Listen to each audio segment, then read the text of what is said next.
This is USVI News, your Virgin Islands connection. Hi, everyone. Thanks for joining us for USVI News. I'm Emily Matson. The tennis world is casting a spotlight on a USVI tennis coach who's taking the tennis world by storm. The VI's John Richards has been named by the Tennis Channel as a top 10 coach in the nation. And get this, he actually won the top spot, being named the top tennis coach in the entire nation. The St. Thomas native has created, with his family and business partner, Posh Rock Tennis, which serves the Central Florida community as well as the territory. Our USVI News' Ali Bourne-Vanek catches up with Coach John on his national recognition.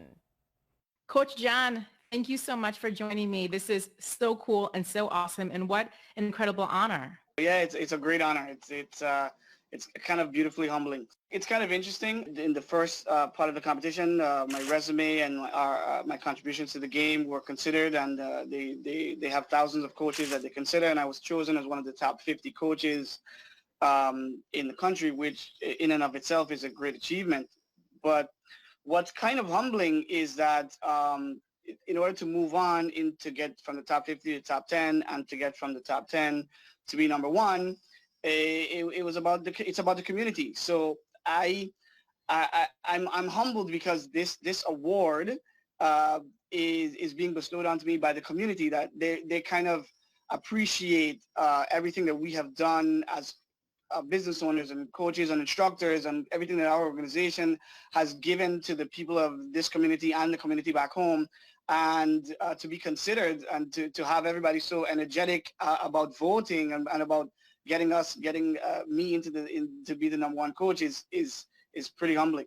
What does all this mean to you?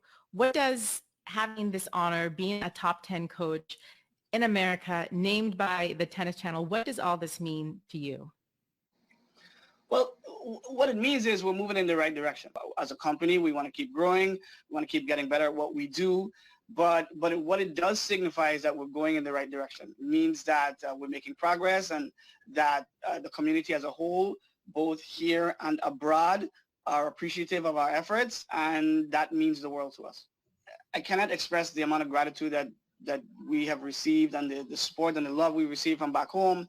It is greatly appreciated, being from the Virgin Islands and receiving the support from your home country. It means the world to both my brother, myself, and my other business partner, Junior Gonzalez.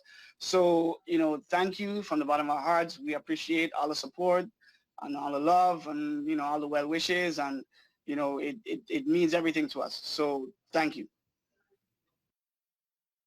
Yes, winning the top spot. What an honor. Congratulations, Coach John.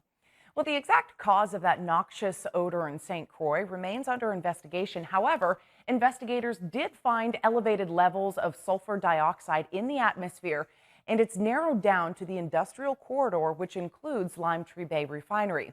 Preliminary air quality testing conducted by the Virgin Islands National Guard Civil Support Team found elevated levels of sulfur dioxide in the air near the Lime Tree Bay Refinery back on Saturday.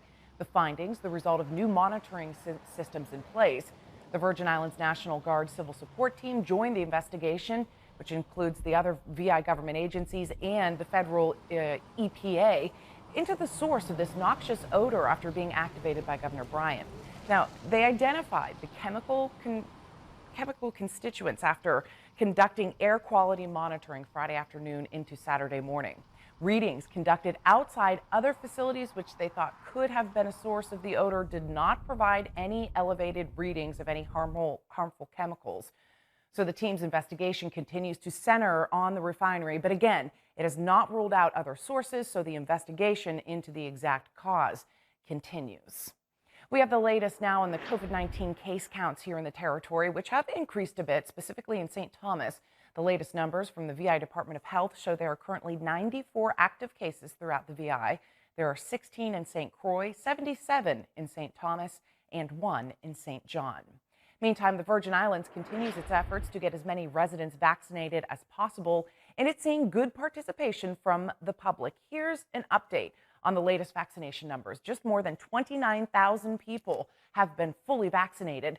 The VI Department of Health has administered 38,165 first doses. meaning they've administered more than 67,000 vaccines in all. The territory is inching closer to its goal of getting 50,000 residents vaccinated by July 1st. We're about 12,000 vaccines away from that goal to achieve herd immunity. To schedule an appointment for a vaccine, you can call 340-777-VAX, that's 8227, or you can go online to covid19usvi.com/vaccines. The FDA has authorized the use of Pfizer-BioNTech's coronavirus vaccine in kids ages 12 to 15. An advisory committee is now expected to vote on the decision this week.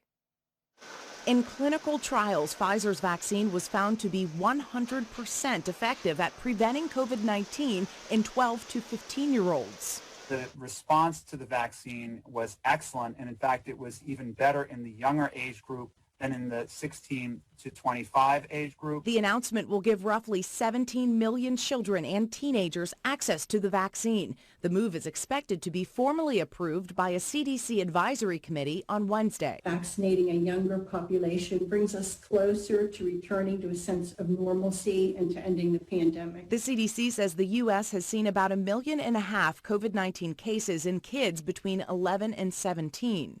Often children don't get terribly sick from COVID-19.